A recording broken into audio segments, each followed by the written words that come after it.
after the convention, it was wonderful. But I'm so glad we got to see that again. Jerry and her family received a lot of scrutiny and actually a lot of negative press. How did the campaign react to that? And this is sort of the immediate thing that you had to react to and deal with.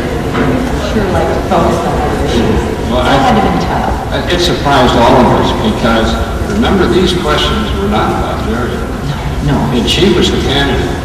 And when I got nominated, the investigative reporters were not all over my wife, Joe, asking her about her taxes and so on. So it seemed to me a different standard that I had not anticipated, where she was being asked, and I know that some of the panelists are going to talk about, she was being asked about relatives she had never known. And it was about tax returns, which weren't her tax returns. And turns out when we finally looked at it, there was a problem. They had overpaid tax. But we spent almost a month talking about somebody else who wasn't on the ticket. And I don't think they would ever do that. I'm not aware of that ever happening to a male candidate for national ticket. If I could just add to that, after the campaign, Kitty Kelly and a couple of other people wrote books about that campaign. And one of the things that they said was at the convention, when Nancy Reagan was watching it, she said, we have to get that one. And I'm serious about this. And this is, I think Ed Rollins also told us to me, but there was real direction from the other White House. And the problem was that, if you look at my resume, I really do have a goody two-shoes resume. I mean, I've done all the things I'm supposed to do. And so there was nothing to go after me about other than, maybe foreign policy. That's not going to change an election, especially at that time we're talking about, deficits and huge tax cuts and destroying the environment. Sound familiar? So that's what we were focusing on. So the way to get to me was to go around me.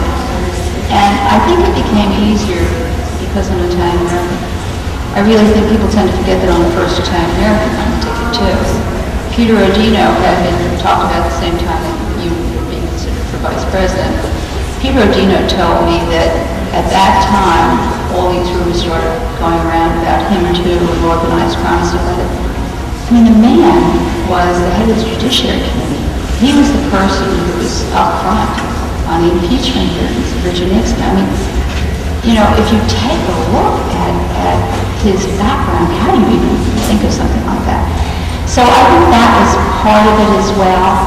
And I think the other piece of it was, when you talk about the financials, I was not really, I hadn't had my taxes done by one of the big five for years. We had a little accountant who used to do it. It was my father-in-law's accountant, my husband's.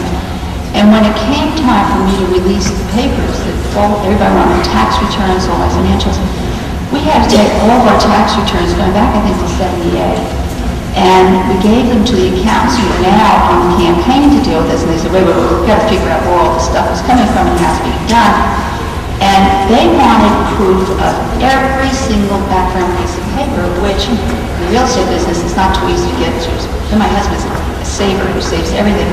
It took him a month to get all the background invitation. And as the days went by, the press got angrier and angrier, thinking we were stonewalling, which we weren't. We were taking advantage of the 30 days we had.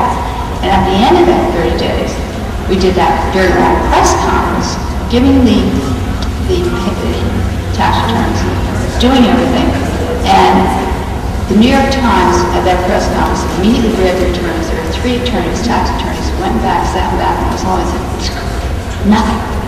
And what ended up happening, you're right, we overpaid our taxes by $65,000.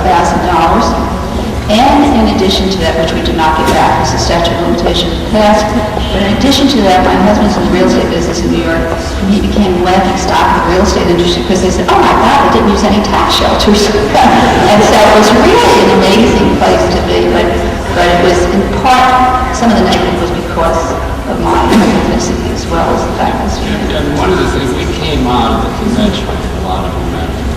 We talked about that feeling. And while the record here and the verdict was very solid, and your handling of that news conference, we handled every question every specialist asked. Was masterful. It slowed us down for about 3 weeks, and we never got it back.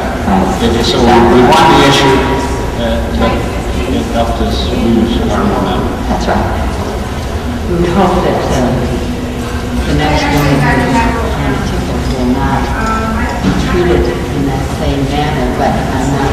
Well, I think too now, you're going, women who are professionals, who are married to the candidates who are running, I'd rather think they're going to get the same kind of scrutiny as the spouse of the woman running for national office. And I think we saw that with Hillary, and I think we saw it to a degree with Dr. Dean. You see it beginning, and it's going to be very interesting to watch when the first one runs, as well as Sled Lake's going to be talking in the panel, and I think she'll be talking about this.